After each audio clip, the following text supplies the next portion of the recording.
Yes. That doesn't help. No, it doesn't help. You know, it's so funny. I was training some people the other day about how to do podcasts, and you're supposed to start to laugh because it releases dopamine and people want to watch your shows longer. So you're supposed to laugh in the first couple seconds of your show. Okay. Me and Dominic always laugh because you're doing something stupid, like rolling your fucking window down in your car before we shoot a show. It's all a test. Jay, this is all part of a big test, just so you know. It is. Is it a test? It's a big test. First of all, thank you for showing up. And thanks for having me again, Jay. Is my name still on the show? Yeah, it's or have I been removed? Okay. It's still up there. We got it on there. Still on the marquee. I was starting to get a little worried. You weren't going to come home. Well, I've been working so much, traveling and working, traveling. So yeah. But I do miss you. CRA heard that. CRA heard that. I miss you, Jay. I do miss you. I know. I missed you too, man. Like it's been a few days without you. Yeah. Really great. I don't know if you've listened to the shows, but I definitely have a few jabs in there at the beginning because we missed you. So. It'll all come back to you. Remember, what you put out there comes back. The universe is vast and wide, but it finds a way to come back to you, buddy. Exactly. So I do have to say, Dominic, what are you doing May 18th to the 21st? The National Restaurant Association show in Chicago, Illinois, McCormick Place. Not Center. No. Arena. Not Arena, no. McCormick Place, the great McCormick Place. Yeah. In Chicago, a great place, fantastic city, cool place to go to. It is so much fun. Chicago's cool. For anybody that's not been there, they should go. They should really go. Well, you know what's really cool too is that we have the most incredible cool guest that we have on. He just started getting into this whole podcasting, streaming, content creation, all this stuff that we get to do every day. He's just getting into it, and he's already feeling like I think he's already a rock star. I don't think he's feeling like he's already a rock star. For sure. He's on our show tonight, and you know what? I'm excited to have him on. I've seen his stuff, and it's really good. So, thanks. He's definitely on the right road to becoming a content creator all the time, not just as a side thing. I think all the time. Anyways. Well, then how about if he did a couple of our ideas? He'd be. Exactly. Dude. He'd be better than us. That's why tonight is definitely not a podcast. Anyone that thinks it's a podcast, no, not a podcast. Don't think it's a podcast. Don't pretend it's a podcast. I can't even talk. A podcast. You want me to say the disclaimer, Jay, if you're having a hard time with it? Nah, I'm okay with holding our disclaimer because I trust us today. Okay. I trust this content we're going to talk about today because that's who we have on the show. Incredible guest. Before we get started tonight, everyone, we're going to roll this. We're going to have our guest in. We're going to have a great show. Yeah, it's going to be fun. Dominic's back from, was it like a senior tour? They do like that bingo thing on the bus. Well, I was looking for the Golden Girls. Apparently they don't film there anymore, but that's what I was looking for. Were you on a Golden Girls fan tour? Was that what it was? I knew it. Awesome. You called it. I didn't want to admit to it. I knew it. It's Blanche, Dorothy. Was it Blanche, Sophia. Dorothy, Sophia? Yeah. Apparently you're a fan as well. You know their names. I know their names. I everything. You knew their names. You're right. Stan was Dorothy's husband. No. Yeah. No, that's a different show. Yes. Yeah, from Maude. Yeah. Yeah. Yeah. I know my Golden Gorse shit. Anyways, let's run this. Let's bring our guest in because he's gonna leave us if we don't. Anyways, hold tight. Here we go.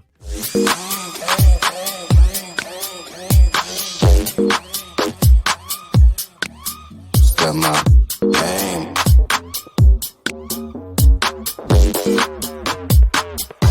Got my name.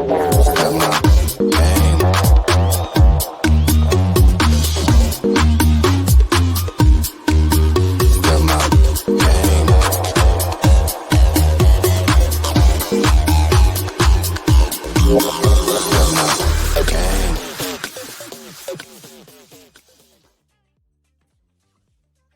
There you go. Welcome, Mike, to the Late Night Restaurant Show. Welcome, Hey, Mike. guys. Welcome to Thank this, you. this disaster. We pretend to do a show and a podcast event. No, actually, it was I got caught up just enjoying the banter. Was it the? Well, it only gets worse from there, so get ready. It's just the start. It's just the start. Makes Well, it first fun. of all, yeah, you know what? We believe in edutainment, is what we call it. Love It's a that. big part. It's a big part of what we believe that is the work, and frankly, we're just not smart enough to make it anything better. So, we want to thank you first of all coming on the show, and really talk. We want to talk about what you do. You've got an awesome brand. First of all, we need it in Canada, so let's please bring it up here. But to Well, Calgary, Woo! like that's a cool brand. But you need it. We needed it. You need Tell it us. up. Tell us, yeah.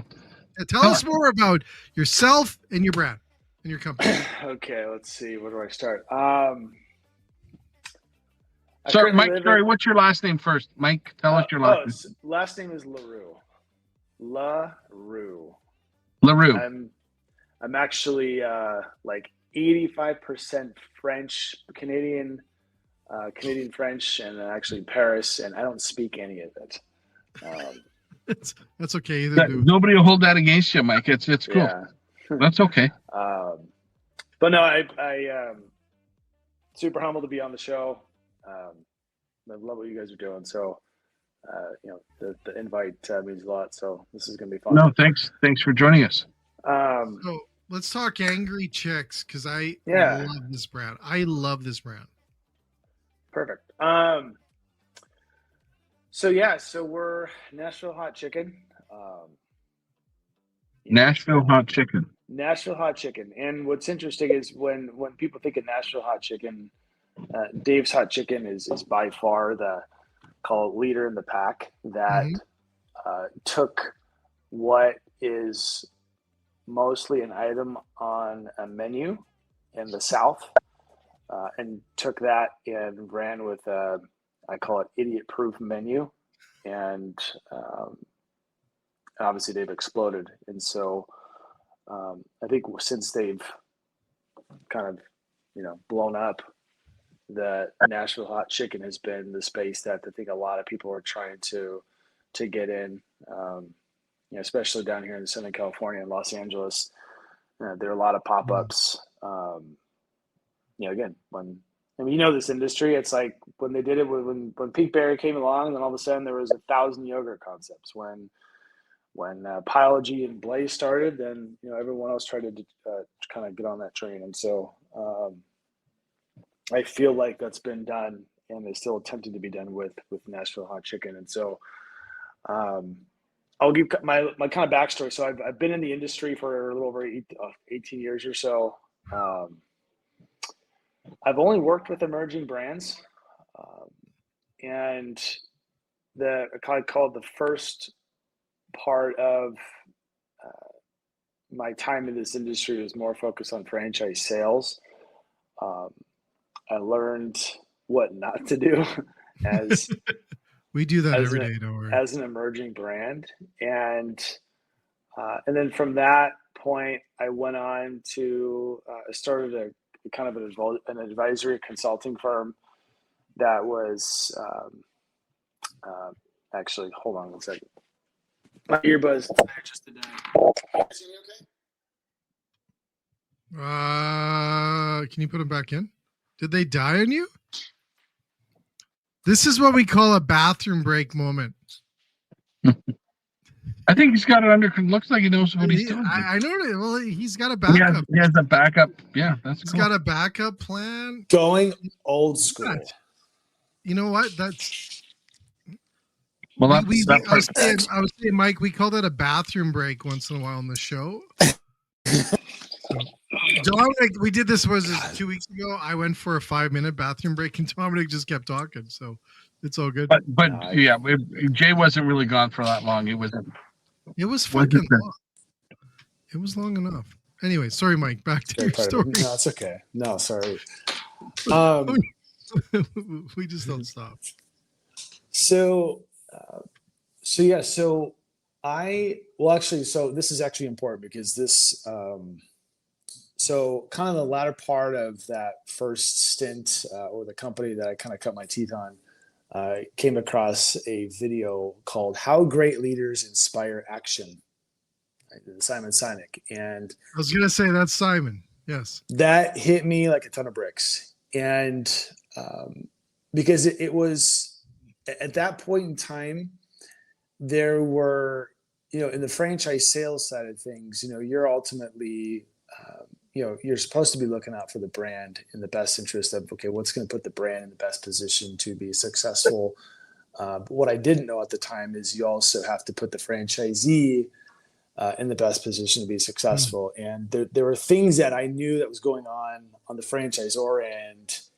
And here it's like they're trying to sell these deals, and it's like, these guys are gonna be dropping, $10 million over the next 10 years, and it just didn't sit right. And so when I saw that TED talk, it just blew me away. So it was kind of like, okay, well, how can we take this idea of why and incorporate that into franchising? And when it came out of franchise sales, I couldn't figure it out at the time. And so that led into just honestly was really not intentional.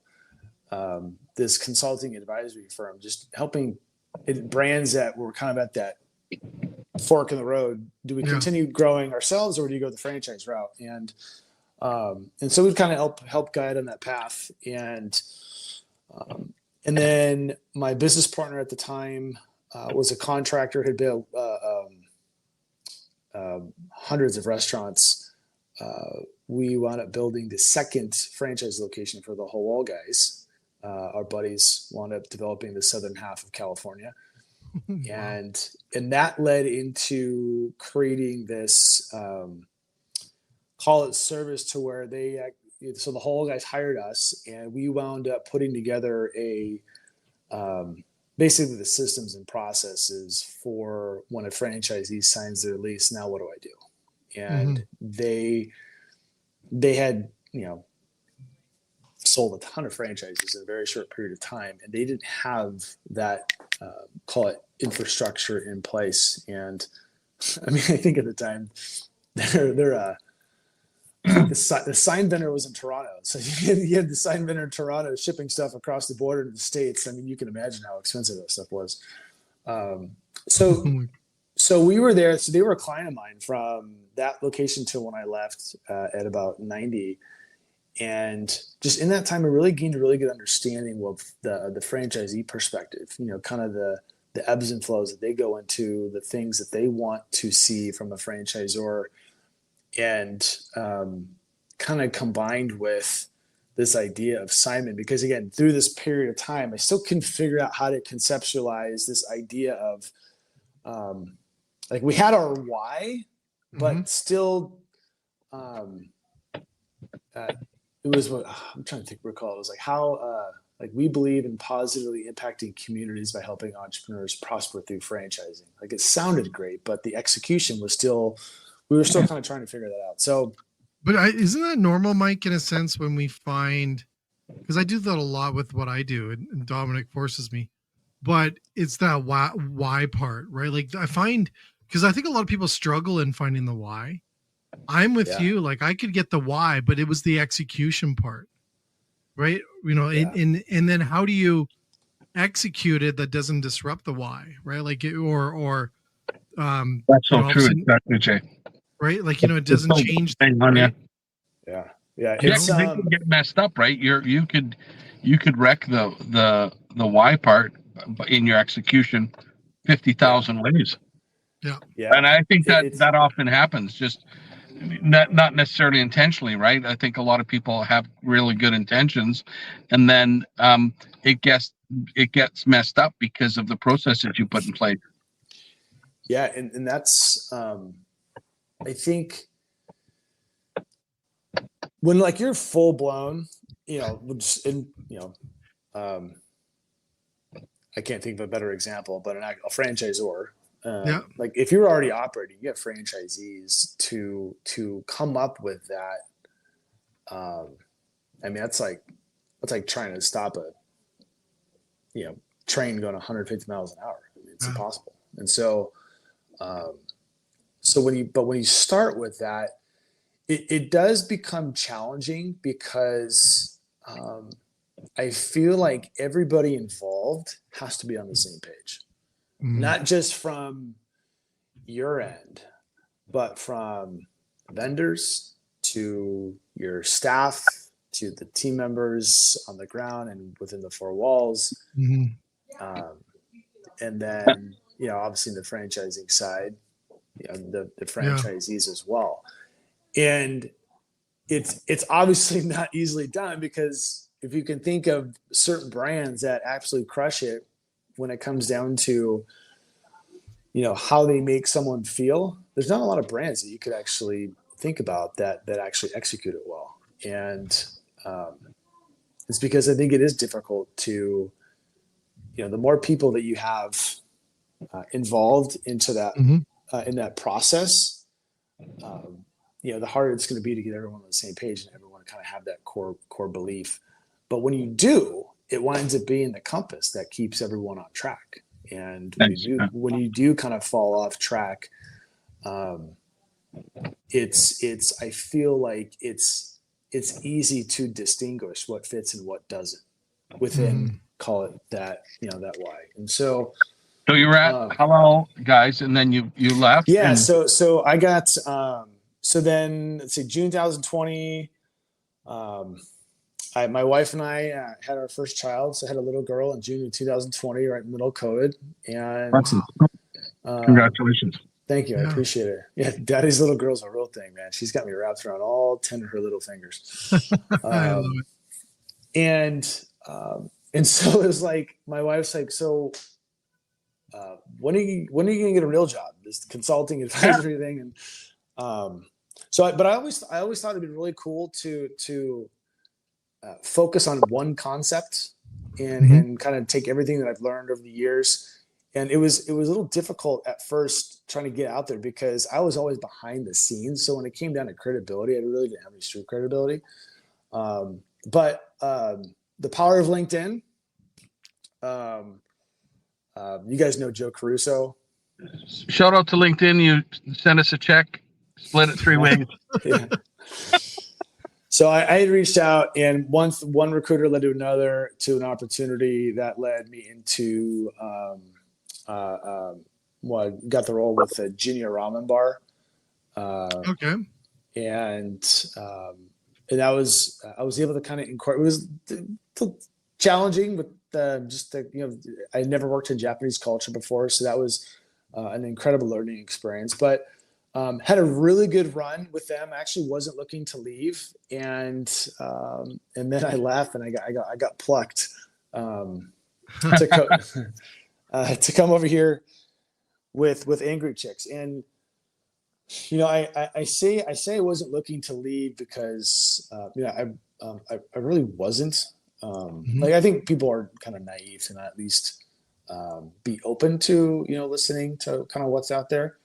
But when I heard about this new Nashville hot, and I say new, it wasn't necessarily new, but it was a Nashville hot chicken concept that was starting to look at the franchising route. And my first thought was, no way, I'm not interested. Dave's kind of carved the path. They're crushing it. Everyone's trying to do it. And so I'm not, just wasn't really interested. And then my recruiter, Helen Lau with ClearPath, she's amazing. She's like, she slow played it. She's like, I know. She's like, I know you're good, but I think you really should at least check out the concept and talk to the founder. And make a long story short, checked out the food, was absolutely floored. Again, I'm not necessarily a hot chicken. Well, I was not a hot chicken fan at the time, but I was blown away. And then I started to kind of look into it and look at the nuances of when it comes down to Nashville hot chicken.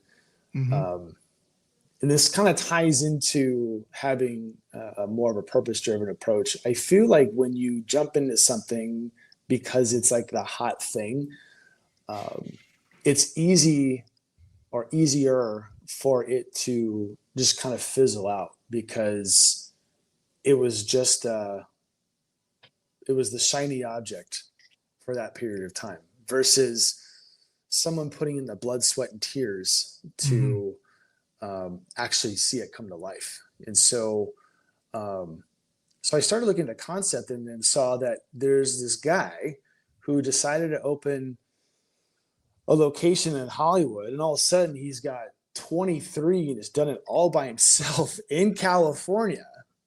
Wow. I'm like, okay, well, that's definitely something that you don't hear every day, because it usually implodes. And then when it comes down to California, no one wants to open a restaurant in California right now. Everyone's trying to get out.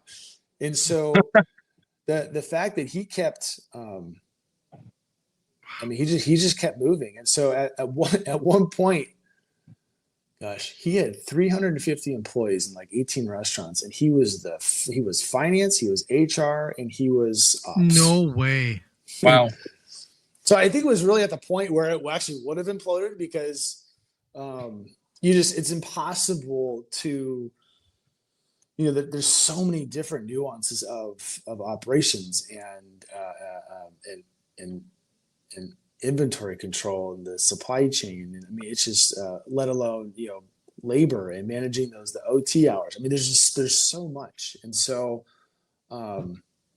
he had been advised to not franchise early on, because it's true. You become a franchisor, you become kind of a glorified babysitter. And so he saw what Dave's was doing, and he was like, well, I'm just going to go be the first one in some of these markets before Dave's. And I'm only saying Dave's because they were just the biggest one that was growing at the time. And that's what he did. And it's like maybe another time, but we can actually get into the real story of our founder. But it's like when he told me about like how he got to where he got, I almost got emotional, because it's like, here's this kid with his, not thinking things are going to work, and he's got his baby in the back in the bassinet because he can't afford a babysitter, and and now he's doing 40 million last year over 24 restaurants, and the EBITDA would absolutely floor you. And so isn't that the best stories? So those are exactly, Jay. Those are the best stories, man. It's and so when I was kind of going through this process, it was like, gosh, like these are the types of stories that people need to hear, and there's not enough of that going on right now. And when it comes down to franchising, like I'm a big feel guy, and not just like I have the belief that if you can create a feeling for your guests within the four walls of the restaurant, that will create waves that will hit every single market you go into, and it'll resonate with the right franchisees that buy into that same philosophy. But for that to work, it has to start with the founder. It has to be I so agree, Mike. Dominic, you've said this 1,000 times to me.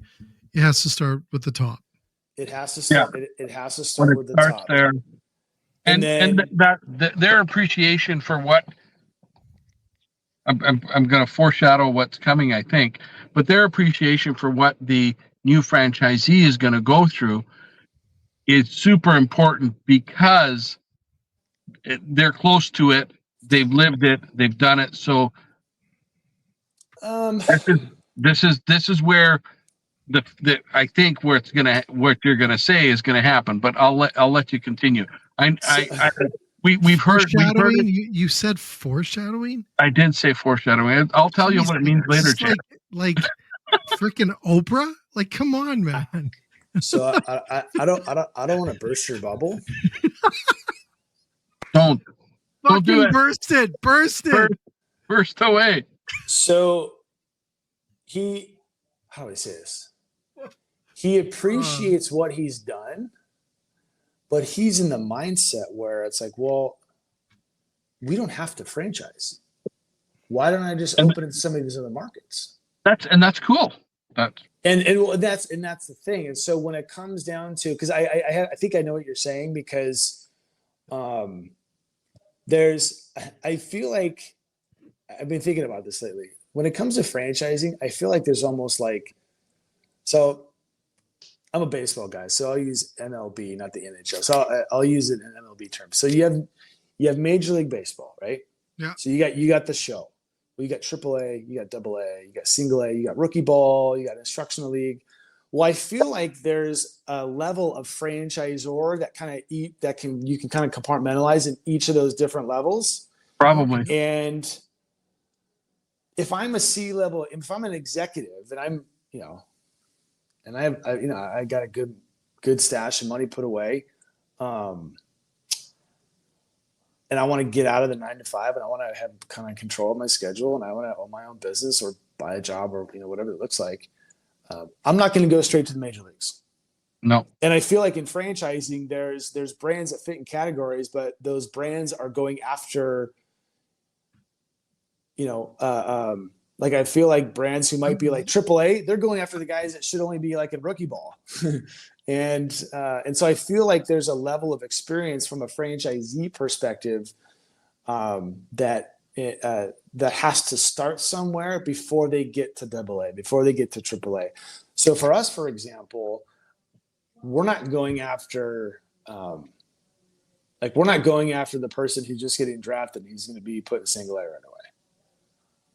There's a place for that potential franchisee, but when it comes down to what we're looking to do, I just had this conversation with David, our founder, today. Like, I'd almost had 15 franchisees developing the rest of the United States, and that's it. Wow. Because they all get it. And again, but it's for us, it's having to do with who is going to execute, not just within the four walls, but within the community.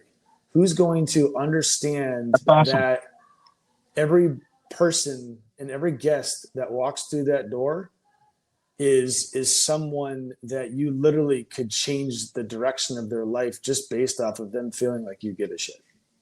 Now, you must be a big fan of Moneyball movie.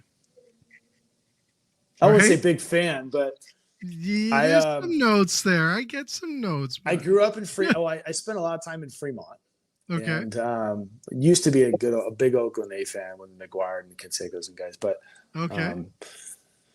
But I dig, but I know the concept. It's like it's the underdog. It's the underdog. Yeah. Yeah. So you're betting on you're betting on. Are you not franchising then for growth? We're franchising outside of California, but we're only looking for operators that actually have infrastructure on the ground in markets that they're going into. Because this, there's one thing to understand how to operate a business. There's another thing how to operate a restaurant, which we all know. It's just because you've been successful in one business doesn't necessarily know how to operate a restaurant. But then you have another component when it comes down to ties within the community, but relationships with developers and landlords. That commercial real estate game is that's a relationship business, and the bigger relationships and the better relationships that you have, the better position you're going to put the brand in. So when I look at, I try to say I can complicate things very easily, not intentionally. So can Dominic. So I've over the years, and it's funny because I feel like everything that I've gone through, just with the with the development side, having the construction experience, I've broken it down into 3 boxes. And so when it comes down to any decision that I make or that we make as an executive team, there you got pulled over. I was going to say, was that a cop? Is that a cop? Is that a cop? I thought it was gonna be like, hey, creepy white guy in the car. Like, what's going on? That's funny. So when it comes down to making decisions, I try to compartmentalize it into 3 boxes. Is it good for the brand? Is it good for the market? And is it good for that franchisee? And if you can check all three of those boxes, then I feel like you're on a pretty good path on the direction you're going. And again, whatever decision it makes, whether it's signing a lease, whether it's a vendor, whether it's supply chain. And I feel like if you go back and you look at all the brands that imploded or markets that kind of fizzled out, I would venture and bet that in all of those deals, you couldn't check all three of those boxes. Yeah. I mean, there might be some outliers, but yeah. But for us, it's our founder. He's got. It's funny because I was going to do a video about this, but you can call it and I don't want to take credit for this because I heard it somewhere else. But it's like, think of it like a 100-year plan. And actually, I think it was actually Simon Sinek. He did the book Infinite Game. Yep. Where it's like, well, why do you have to sell? I think it. we're always taught is you need an exit strategy when you start a business. Well, then it's like, well, why? Mm-hmm. I mean, maybe you have it in the back of your mind, but which is funny because I think it's always good to have an exit strategy. And as a franchisor, exiting, but starting a business, building it and selling it for a 10, 12, 15 multiple is amazing. Yeah. But what a lot of times happens is the franchisee is the one that gets screwed in that situation. And so I'm a hey, can't we all just get along type of philosophy? And I think a lot of times it's franchisor versus franchisee. So I'm always also looking out for for the franchisee. And so one of my biggest questions, and I say that because I mean in the 18 years I've been doing this, some of my best relationships are actual franchisees because I've for the lack of a better way to explain it, like I give a shit. Like I care about Well, and they respect that, right? They respect that you're looking after, you have their best interests in mind. And you've obviously proven that because the relationships are lasting. And the brands that promise that and never deliver on it, they have rebel franchise organizations that are fighting the mothership, right? They have lawsuits happening and they have all kinds of crazy stuff happening because the franchisee doesn't feel respected. 1,000%. And so I distracted myself. I don't even know where I was going with that. No, you were saying exactly that you were saying you're a nice guy. We already know it, but maybe people don't know, but you care. People don't care what you know until they know that you care, right? They don't once they know that you care, a lot of things get fixed because it doesn't matter where you're going. They trust that you, in your case, you have their best interest in mind as much as you have your own in mind. So So now I know. Sorry, go ahead. Yeah, no. So now I know where I was going with that. So thank you, Dominic. That's actually. He comes in handy once in a while. That's what Jay keeps me around for, to say some anything that he helps turn the lights back on. So when I was interviewing David, it was funny because there's other concepts out there, and again, it's not a bad strategy. It's just a strategy, but I think the franchisees a lot of times are the ones that get the short end of the stick. But when you go as a franchisor, if your initial plan is to sell, then decisions you make are going to model what's going to be or put the brand in the shiniest light at the time or whatever the time frame is that they're looking to exit. And so when I asked David, our founder, it's funny, David's our founder, and Dave's Hot Chicken's also the other competitor. I said, well, what? With that. I go, what's your exit strategy? Can I say something, Mike? Yeah. Before you say that, you've said your competitor's name more times than your own name. Let's start turning that around and talk about Mike's Hot Chicken. No, I'm kidding. Angry Chickz.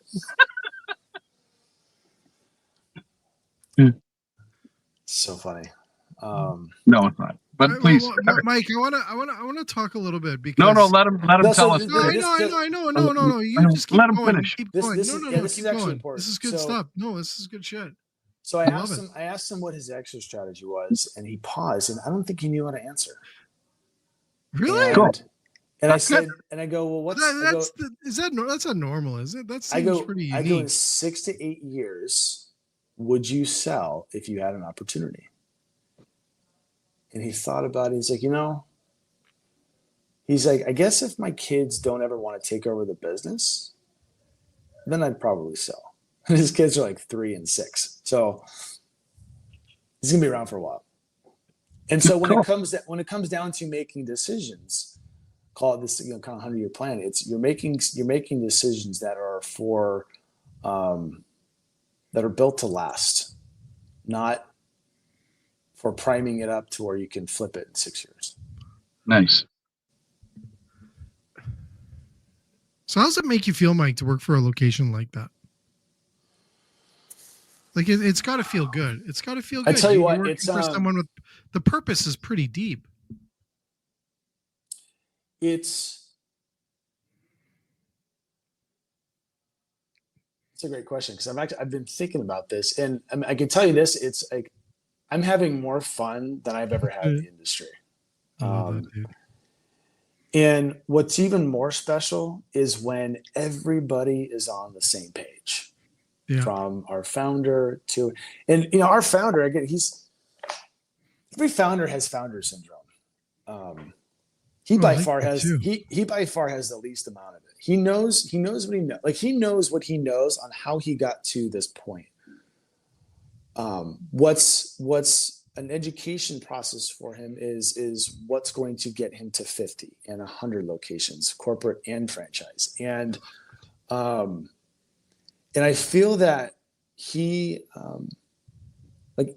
genuinely cares about people. Like he's a family guy, and he's this is his baby, and so he's looking for that kind of same passion in partners that we bring in. But that he's gotten so big, it's impossible to make sure that his vision and that feeling that he has trickles down into like mentioned the 4 walls. And when you see the team that's been curated, again,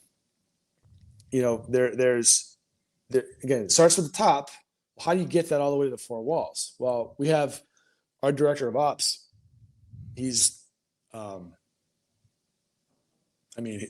I first started here, I thought he had the hardest job because there were 350 employees, and you have to completely flip the culture around. It's like, how do you change someone's mentality and mindset when it comes down to how you are within the restaurant?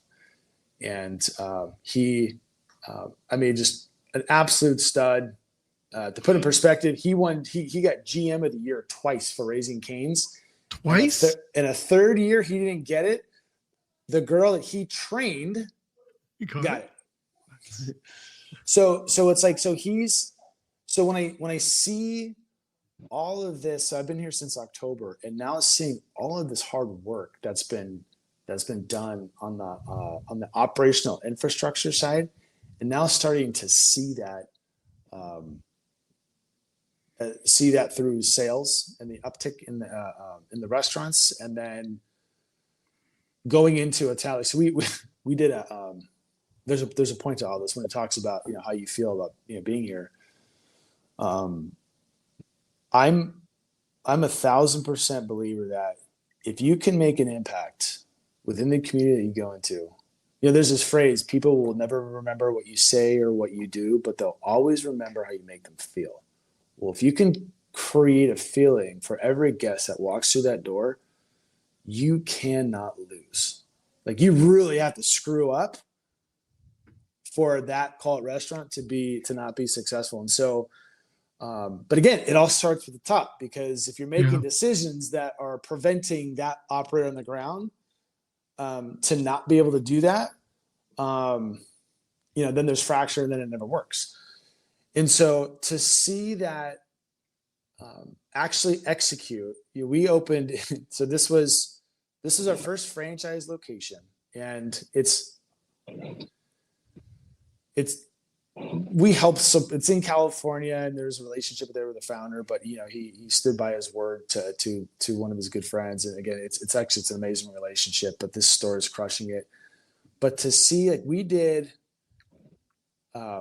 Jay, I got to text you the video because Please do. we did out of 20, and this will be documented, so we can back it up. Out of 2,500 square feet, we did 32,000 the first day, 32,000 on the second day, and 34,000 on the Sunday. Wow.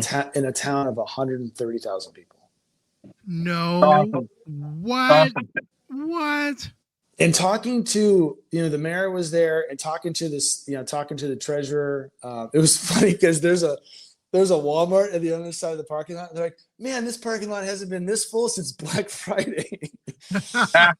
That is crazy, dude. But just to hear them talk about community and what it means for, a new business to come in here, but one that comes in that actually gives a shit and that wants to make an impact.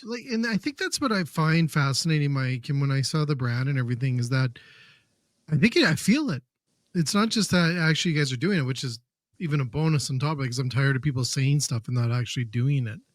But I feel it, right? Even yourself, I feel it through the energy. So I can see how this is all combining together to make an incredible brand. And if you're coming into communities with that mindset, hold tight, dude. It will be a tidal wave, because there's so many out there that are not doing it for that reason, right? Yeah, I think. Yeah, and people pretty quickly catch on that it's not real, right? If it's not genuine, I think they can read. Yeah, people can read that shit. You can, you can see it. Like, and you can see it. Sure. You can see brands that it's come not in. genuine.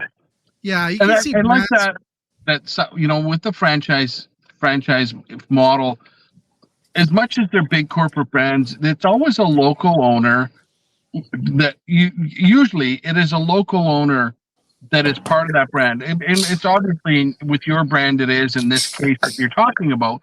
But when companies do these sort of area franchise agreements with one sort of big conglomerate, that feeling quickly gets lost, right? And then this is where there's no connection to the community, because it's this big corporate conglomerate that's running it, and it's almost impossible to create that feeling, because it's not there. Yeah, the only way it works, because I've never been a fan of, there's a hot concept and they're exploding, and the guy who wants to do it, his market's sold out. So it's like, okay, well, what's available? And they got something like 1,000 miles away. And, when you go into a community, you have no connection. I mean, no one knows who you are. I mean, it's going to be harder to hire people. It doesn't necessarily mean it can't be successful. It's just going to take a lot more time. But I think the ones who are successful when that happens is they spend the time in that market on the ground, meeting people, building those relationships. You hire a GM who lives in that market, and then that's a way to create that kind of that connection with the community. But yeah, if you're coming in and you got your NRO team that's coming in to open the restaurant, and everyone's flying in, and you might have local employees there. It's hard to execute that well. Sorry about that, Dominic. What do you got going on there? That was the hard with us, and you got people checking on you.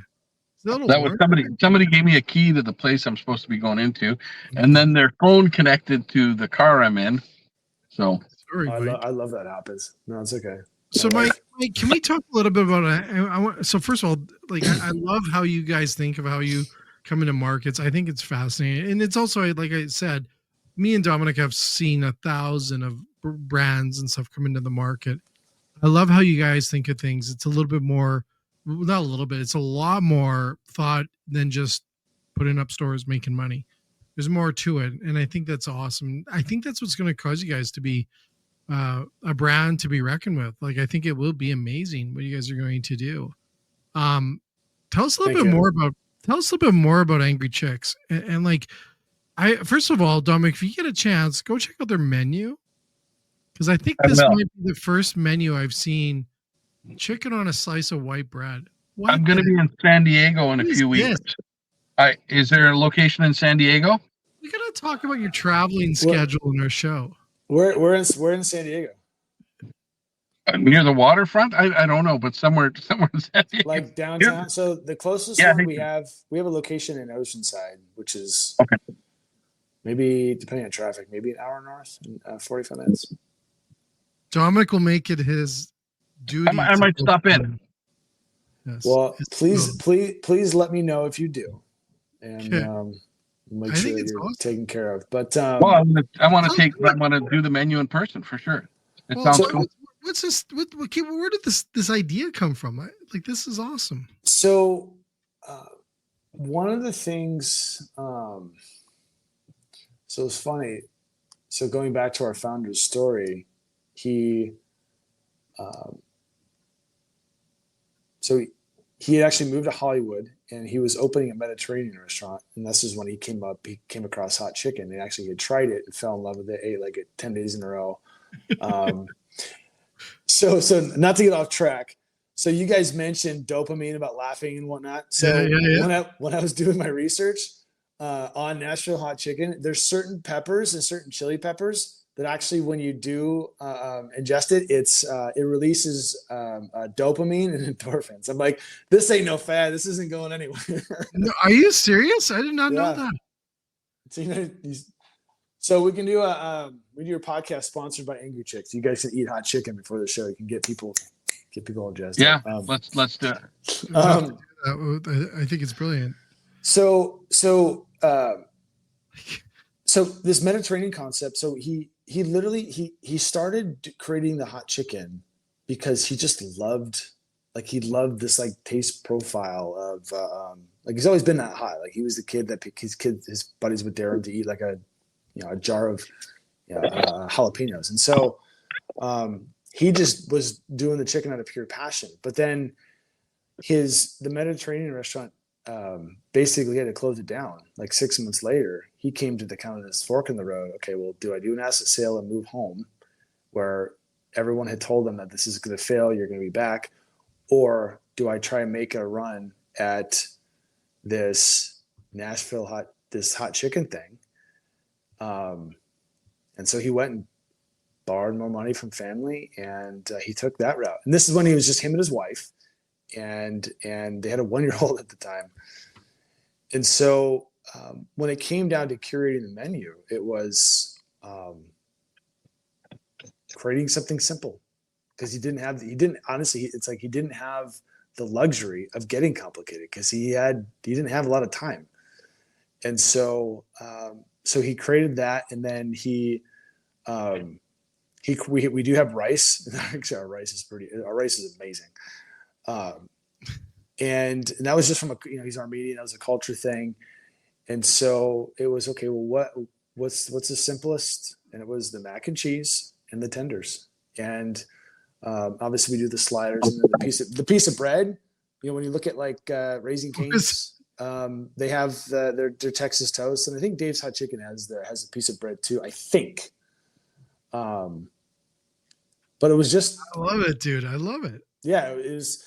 So yeah, it was just creating something simple. But he was very meticulous about the execution of the tender, and that's the part when someone says, "Well, hey, how do you differentiate yourselves from all the other Nashville hot chicken concepts?" My response is, "Have you been to Angry Chickz yet?" They say no, and says, "You got to eat it," because that's like when you look at. Like we say, we're under the radar. I mean, we have over 300,000 followers now on Instagram, and it's like still people don't know who we are. But when you look at our customers and our feedback, I mean, it's insane. Like, when are you guys coming here? When are you guys coming here? Or I went to go check out these guys. I'm never cheating on you guys again. And but it's that passion that he put into the product to It's beautiful.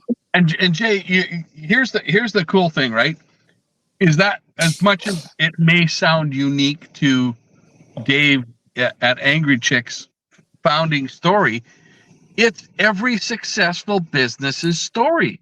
Is that there's passion there. They care about the quality. They care about the people. Like there's all these great things that people think, well, what's the secret? What's the secret?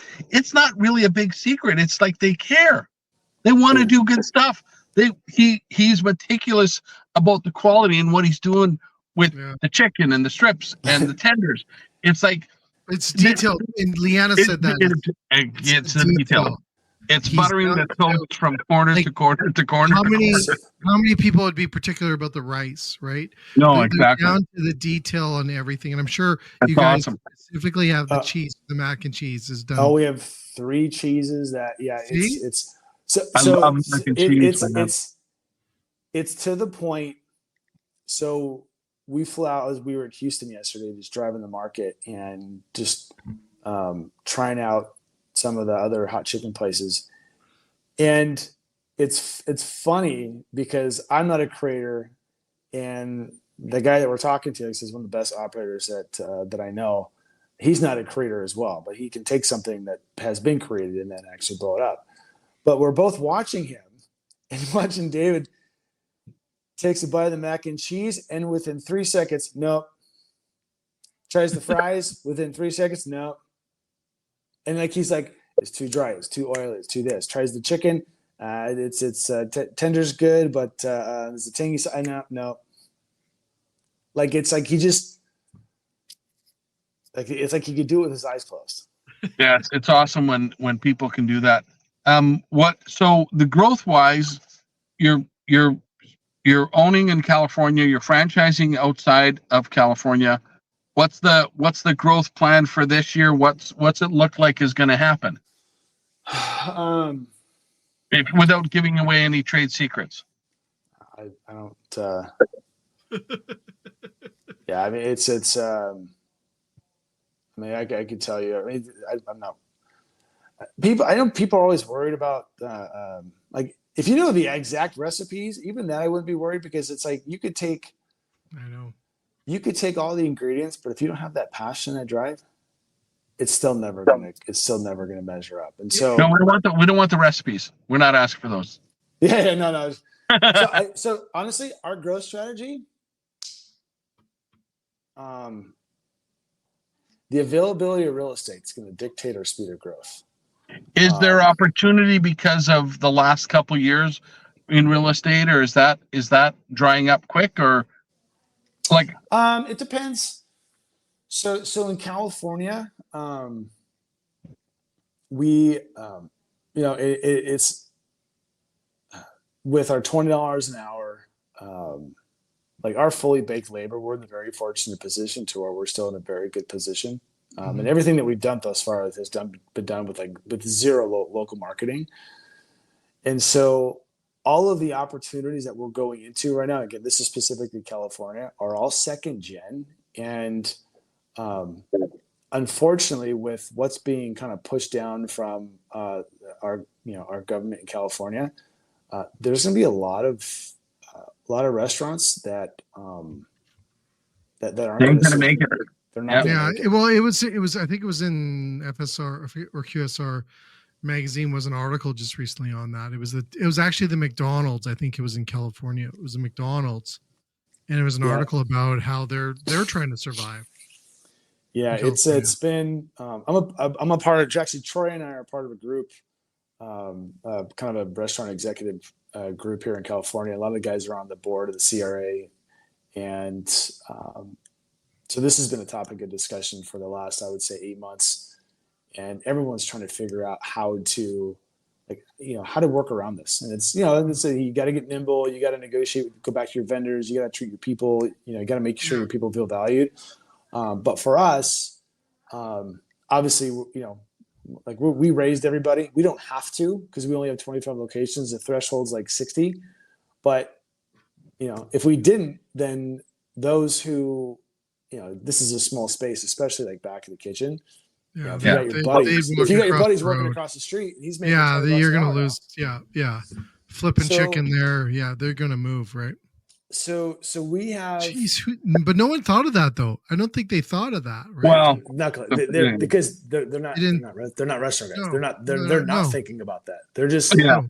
and This is that unfortunate repercussion. part of the whole Yeah. thing is that government, that's their only way to raise money is to tax more, and instead of looking at how to cut costs for people by getting out of the way, usually government, they just look at that raising that rate also is going to raise the expense of everything else that those people are going to. So it's become this whole big problem, right? That every we have the same problem up here to some extent, where just life is getting more expensive, and raising what everybody gets paid is not always the answer. Usually what the answer is cutting the costs for everybody so that everything's more affordable. Like, California is notoriously bad for just, I would say from a Canadian perspective, my personal opinion would be just bad governing. It's just bad. It's bad all around, right? there's several million people that probably would agree with you. Except they keep electing the same idiots to run the state. So there's something wrong, right? Yeah, I don't know. Exactly. Yeah, so that's I don't want to end it on a bad. We have a rule. End it on a bad. A rule that he doesn't get his politic rant. Well, just the government. The Here government. he goes. So then I say this, Hey, and then it fires him up even listen, more. here's a business with 23 locations. There may be opportunity out of this for you, but a lot of places are going to be put out of business. Yeah, and that's why it's unfortunate, and it's like it's tough. But basically you want to be in the position. It's like when you're signing a lease, it's like, well, it's either going to be us or somebody else, and so so it's unfortunate for our industry and obviously the owners of those restaurants, but everything that we're signing second lease, like second gen spaces, right? So we have Bakersfield coming in June, and we have Fremont. We just signed Salinas, so we have probably another 3-4 more corporate that will be opening this year. And then when it comes down to outside of California, honestly, it's going to come down to the operator. Like, we're not because and here's why I say that. And I think a lot of brands, at least in the years I go back and look at all the brands that didn't work. It's, someone starts franchising, they might have 3 or 4 locations in the market, and they sell a franchise 1,500 miles away. That guy opens it, his COGS are 15 points higher. It's like, well, what happened? Yeah. And so we've already put that supply chain strategy in place. Nice. And so when we go to a market 2,000 miles away, that conversation with, call it Cisco, they are our distributor. That conversation has already been had with them, knowing that we're bringing in multi-unit operators. We're doing minimum amount of restaurants over the next 3 to 5 years. So as far as that volume threshold, they know that we're going to hit it. And so obviously things are wind up being priced accordingly. And so, really, international expansion. Is it in the like? Is it part of the thought process? Or? 1,000%. Yeah, it's there's it's something that we want to be careful at. I've seen brands go, especially because the Middle East. I mean, they love American brands. Everyone starts in GCC countries like Dubai or Kuwait or whatnot. I think with our product. Translates, I think, anywhere around the world. There's not. I think we won't run into issues. We might run into a trademark thing, but so I'll say this. So when David opened, and I don't know if I'm supposed to say this, but so when don't get yourself in trouble, man. What's that? Don't get yourself in trouble. We don't have that kind of insurance. No, it's all public. We actually started as Angry Birds, and he got a cease and desist very quickly. And so Oh, really? Yeah, yeah. So I mean, he didn't know. So Makes sense. It makes so sense. international is definitely in the plans, but it has to be with the rights. We're in conversations with. I feel like that could be the right group for the Middle East, but we our focus is here right now. Cool. There's no rush. You'll never hear me say we're the fastest this, or we're the fastest to get to this point, or we have. I almost honestly, when it comes down to how many more development or how big a deal is, I almost don't even want to say it because it's not. Okay. I mean, if somebody asks me, I'm going to tell them, but we're not gonna blast it out and promote it and say, no, that makes sense. That's smart too, right? Because if you're doing kind of the slow and steady and what's right thing, that can be almost anything in there. It could be 1 unit or it could be 100 units, right? Like if it's right, it's right. If it's not, it's not. Yeah, You're not doing it for the sake of the expansion. You're doing it for, again, the right reasons, which is cool that you're sticking to your philosophy across big, what you said is to the three things, right? If it's right, then it'll work. But if all these three things don't line up, we ain't doing it. It's cool. I call it patiently aggressive. Nice. Cool. So yeah, but we have some amazing operators that we are pretty deep in the process that when it comes down to, I've always had the belief that their first couple of franchisees will literally dictate the next 6 to 10 years of growth. And you're probably right. And I think we have this first couple of groups that I think will definitely put us in a good situation. Awesome. We might almost have to do another show here, Jay, where we have Dave on to talk about kind of like the origin story, because it sounds like a lot of other stuff that we've done, right? Where it does. It's inspiring to hear, even with yourself, right? The evolution of where you came from to what you're doing.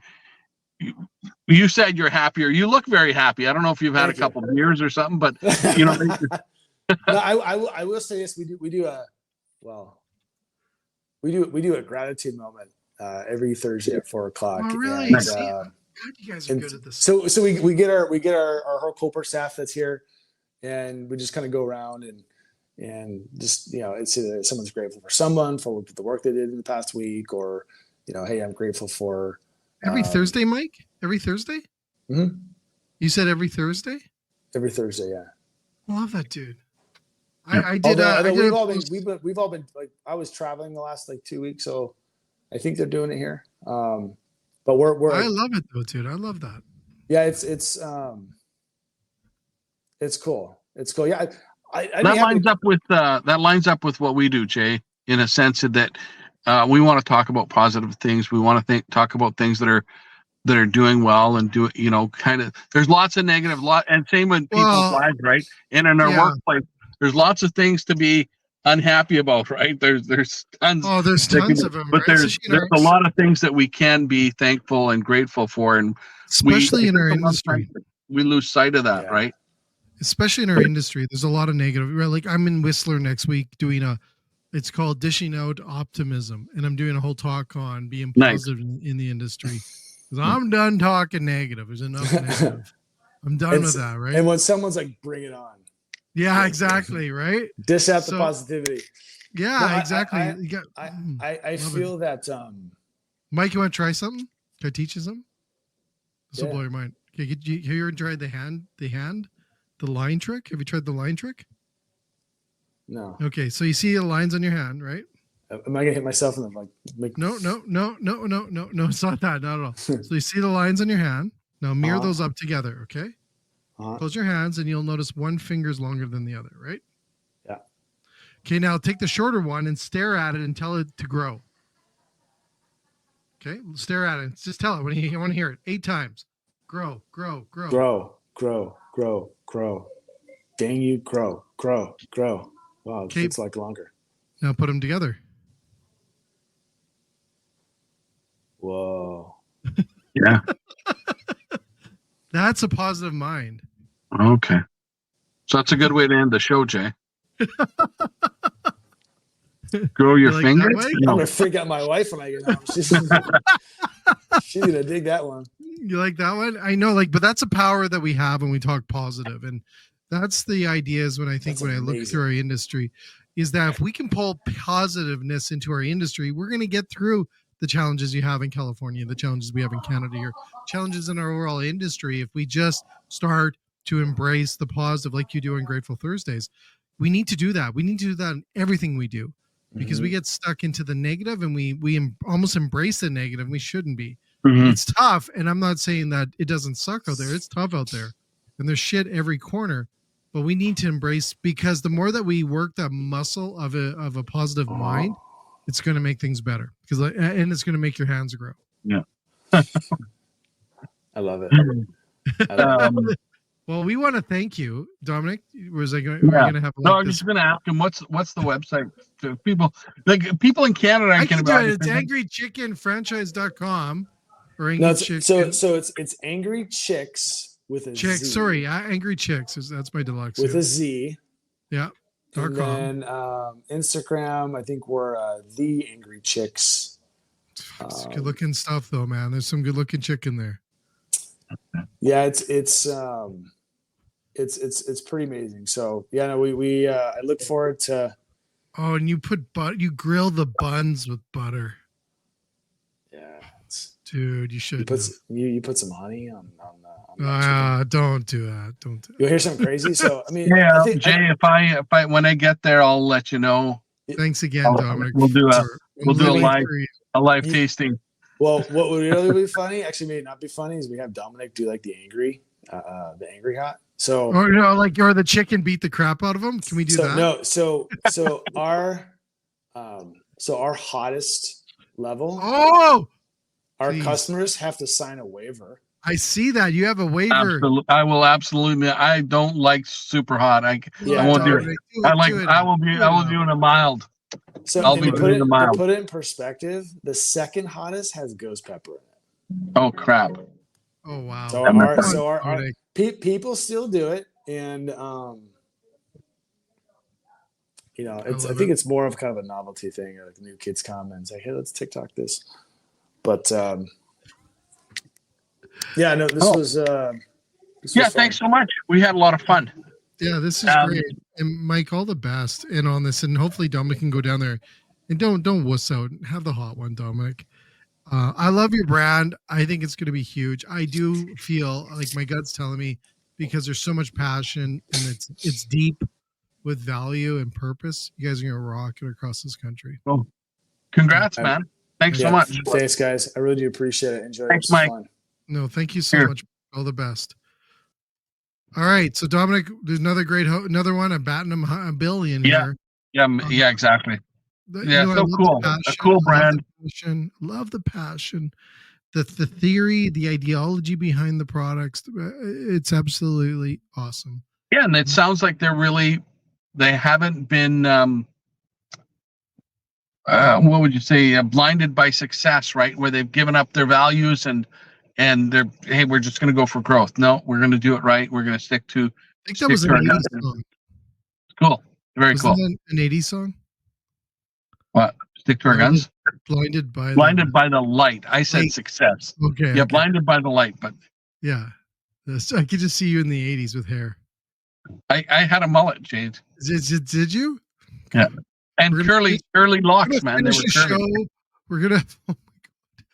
We're gonna finish this show talking about Dominic and his mullet. Holy smokes. Anyways, thanks again, everyone, to join us. Dominic, welcome back. And to everyone, you know what? Go check out Angry Chickz. Unbelievable brand here. Hopefully you, Dominic, can go and try some of this amazing products. For sure. And obviously you're gonna have to stop by and say hi to Sean because he's down there. Yeah, too. I'm gonna hit him up. You're gonna hit him up, get on the roof. Anyways, thanks again, and thanks to our guest tonight. And I hope everyone enjoys this. So there you go, Dominic. You're back. Were we supposed to run a thing about the National Restaurant Association show? Actually, you know what's great, because people don't know that this is pre-recorded, but we just told them, but they just thought it wasn't. So that's a surprise, but we'll embed it into the Okay. podcast that we do after. So thanks for ruining that. Yeah. Oh, fuck. Welcome back. You're supposed to Anyways, give me that. no, we can't do that. We can't do that. Awesome. Anyways, thanks again, everyone. Have a great evening. Yeah. Cheers.